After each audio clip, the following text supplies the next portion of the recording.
ये एमएचआरडी का ही मामला है ना, उनकी ही गलती की वजह से, एनसीटी की गलती की वजह से हम लोग का ये इतना बड़ा कोर्स इनवैलिड हो रहा है। 14 लाख बच्चे इससे प्रभावित हो रहे हैं। मैं यूपी से हूँ जी, शाहजहांपुर डिस्ट्रिक्ट से। और आप कहाँ से? मैं बिहार से हूँ। हमारे सभी अदर स्टेट से लोग आए हुए हैं यहाँ पे। हमारे बहुत साथी हैं जो कुछ बीमार भी पड़ गए हैं, हॉस्पिटल में एडमिट है।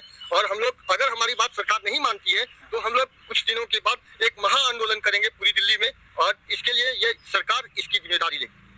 यहाँ तो आंदोलन करने का इजाजत नहीं दिया जा रहा है काफी दिन से। यहाँ पे नहीं दिया जा रहा तो आप छात्रों की आवाज को रोक देंगे? बंद है, छात्रों को आप आवाज को रोक देंगे? जो हमारे साथ ठगी की गई इसका जवाब कौन देगा? यहाँ की भारत सरकार नहीं देगी, प्रधानमंत्री जी नहीं देंगे, शिक्षा मंत्री नहीं देंगे, तो हमारी आवाज को, हमारी जो है यहाँ पे हमें उत्तर कौन देगा जो हमारे साथ ठगी की? आवाज बुलंद करने के लिए राहुल गांधी से मिलना है जी। आज हम लोग राहुल गांधी की जन्मदिन थी, पार्लियामेंट में आवाज उठाए। हाँ, हम लोगों के पास कोई उपहार देने के लिए उनके पास कोई हम लोगों के पास नहीं थी, लेकिन आज उपहार के स्वरूप हम लोग उनसे कुछ लेने आए हैं जो हम लोग की आवाज को संसद में जरूर उठाए। और मुलाकात हुआ आपको राहुल जी से? जी, राहुल गांधी जी से मुलाकात नहीं हुई, लेकिन उनके कई पार्टी के उनके कई बड़े नेताओं से हमारी मुलाकात हो चुकी है, और उनके द्वारा आश्वासन दिया गया कि आगे में जो सत्र चलेगी, संसद का सत्र, उसमें यह आवाज जरूर उठाया जाएगा। तो राहुल गांधी साहब मिल क्यों नहीं पाए? राहुल गांधी जी जब हम लोग आए तो राहुल गांधी यहाँ पे उपस्थित नहीं थे, उससे पहले वो निकल चुके थे, लेकिन उनके फोन पे बात हुई तो उन्होंने हमें मिलने का आश्वासन दिया। जैसे ही समय उन्हें मिलेगा हम लोग से। आप कहाँ से? हम बिहार से हैं, बिहार से। विवेकानंद। तो आपका यही बैठक है? हाँ सर, हम भी उसी में से हैं। हम 2017 में ये कोर्स लॉन्च किया गया था, 19 तक कंप्लीट किया गया। उसके बाद बहुत मेहनत करने के बाद सीटेट वगैरह सारा डिग्री जब मेरे पास आ गई तो 7 साल के बाद ये कोर्स को अनवैलिड कर दिया गया है। कुछ गलती के कारण सरकार की सुप्रीम कोर्ट ने इन्हें अमान्य घोषित किया गया है। हम चाह रहे हैं कि इसे संसद के थ्रू, लोकसभा के थ्रू इन्हें फिर से वैलिड किया जाए। जैसे नीट का परीक्षा क्या स्कैम हुआ, उसी तरीके से ये भी लग रहा है। जिस तरह से नीट का स्कैम हुआ है, धांधली हुई है, पेपर लीक हुआ है, उसी तरह से वो तो अलग मैटर था कि उसमें पेपर लीक का कंडीशन था, लेकिन यहाँ पर तो सीधे सीधे हम लोगों के साथ ठगी का है। हम लोगों को एक सुनहरा सपना दिखा करके कि आप जो है सरकारी टीचर बन सकते हैं, कहीं भी पूरे भारत में बन सकते हैं, उसके बाद अचानक से 7 साल के बाद ये कह दिया जाए कि आपने जो कोर्स किया है वो लीगल है नहीं है, वो इनवैलिड हो गया है। तो ये तो हम लोग के साथ सरासर ठगी है। 14.5 लाख का स्टूडेंट के साथ साथ मोदी सरकार ने ये ठगी। ये तो सभी के साथ हो रहा है स्कैम, कभी पेपर लीक, कभी अलग अलग पेपर तो लीक हो रहे हैं। एजुकेशन में बहुत सारा ठगी हो रहा है, लेकिन इतना बड़ा स्कैम जो है पूरे भारत में एजुकेशन के नाम पर इतना बड़ा स्कैम नहीं हुआ है। अभी नीट वाला भी लोग चौके हुए हैं। नीट वाला भी लोग, नीट वाले में तो वही तो कहना है कि नीट वाले में जो है शिक्षा मंत्री माननीय धर्मेंद्र प्रधान जी ने तुरंत संज्ञान लिया और उन लोगों से बात की, जबकि उनकी संख्या ठीक थी, लेकिन वो तुरंत उस पर संज्ञान ले लिए। लेकिन हमारी भी संख्या लगभग 14 लाख के करीब में है, उन्होंने हमारी बातों को सुनने से मना कर दिया। इवन यहाँ तक हुआ 10 दिन से हम लोग यहाँ दिल्ली में है। संज्ञान पहले कहाँ ले? तो सुप्रीम कोर्ट में गया मामला, तब वो सुप्रीम कोर्ट में गया हुआ है मामला। सुप्रीम कोर्ट ने ये सीधे सीधे ये बताया कि अगर एनसीटी और एमएचआरडी चाहेगी तो इस केस को 1 दिन में क्लियर कर देगी।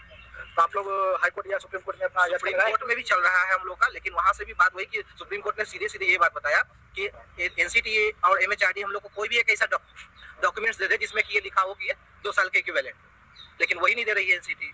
वो चाहे आप पास है? एमपी से शुभम दीवान। मध्य प्रदेश जी। तो आप भी का नाम क्या है? जी, शुभम दीवान नाम सर मेरा। शुभम दीवान। मैंने भी मोदी जी की फोटो देख के इसको किया था कि हम कुछ रोजगार पा पाएंगे, रेगुलर जॉब कर पाएंगे। और इसको बात करने के बाद एग्जाम निकालने गए, टेट पास हूँ मैं, सीटेट पास हूँ, पर अब एग्जाम देने नहीं मिल रहा हमको। 7 साल बाद हमसे कहा जा रहा है कि आपकी डिग्री इनवैलिड है। पहले हमसे सब बातें की गई। एमआईटी जो शिक्षा मंत्री थे प्रकाश जावड़ेकर, उन्होंने वीडियो में कहा अपने खुद आके कि इस डिग्री के तहत आप पूरे देश में जहाँ चाहे जॉब कर सकते हैं टीचिंग की। इनके जो अधिकारी थे जिनने कराया था, मैं उनने भी कहा। इसकी वीडियो और साक्ष्य हमारे पास है। सब कुछ। आप इस समय जो लोकसभा चुनाव में किस चीज पे आपने वोटिंग किया? रोजगार पे सर। रोजगार पे जी। हम लोग सभी सर पिछली बार 400 पार थे, इस बार 300 पार भी नहीं हो पाया। युवाओं में कहीं ना कहीं रोष है, जनता में रोष है, किसानों में रोष है। रोज उतनी रोज नहीं है जितनी जी, बिल्कुल है। अभी तो फिर भी सरकार बन गई है कि नहीं? सरकार सर गिरेगी। हम लोग की एक ही मांग है कि इसको फिर से जो है सरकार के द्वारा इसे मान्यता दी जाए। क्या कह रहे हैं? मोदी जी की गारंटी की कोई गारंटी नहीं है, उस तरह से हो सकता है कि सरकार की भी कोई गारंटी ना हो। आने वाले कुछ समय में कुछ भी हो सकता है, सरकार गिर सकती है। बिल्कुल। ये अगर ये स्थिति रही तो हो सकता है कि आने वाले समय में सरकार गिर जाए, क्योंकि हम लोग जो है अपने जनप्रतिनिधि जो भी हैं, अपने घर के पास के जो भी, उन लोगों के पास भी ये बात लेकर के जा रहे हैं। हो सकता है कि मैं खुद बिहार से हूँ, मुख्यमंत्री के गृह क्षेत्र बख्तियारपुर से मेरा वो है, हो सकता है कि मैं उनके पास भी जाऊँ। नीतीश कुमार जी 5 बार पलटे मारते हैं, इस बार पलटे हो सकता है, इसलिए तो मैं बता रहा हूँ कि मैं खुद उनके गृह क्षेत्र का हूँ। समय देखिए, मैं आ गया हूँ कांग्रेस कार्यालय, यहाँ पे अलग अलग स्टूडेंट यहाँ पे आए हैं राहुल गांधी से मिलने के लिए, अपना प्रॉब्लम को सोल्व करवाने के लिए कि राहुल गांधी हमारे साथ खड़े हैं या नहीं। ये लोग स्टूडेंट हैं, हम मामला क्या है जानने की कोशिश करते हैं। तो बताइए क्या मामला है?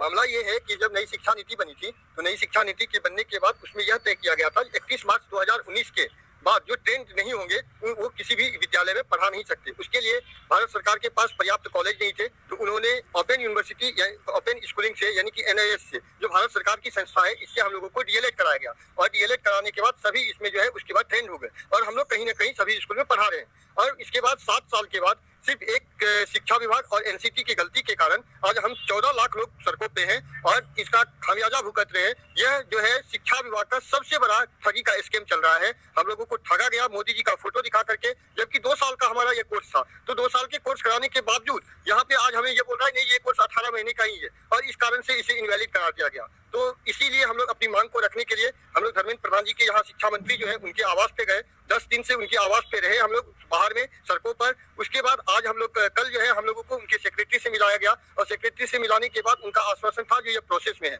और प्रोसेस इतना दिन प्रोसेस में ही, आज 7 महीने बीत चुके हैं और बोल रहे हैं प्रोसेस में ही है। उसकी अपनी बात को रखने के लिए हम लोग आए हुए थे। जब केंद्र सरकार के द्वारा हमें कोई समस्या वहाँ पे समाधान नहीं की गई, तो आज हम लोग राहुल गांधी जी से मिलने आए हैं जो हमारी आवाज को आप संसद में उठाएं।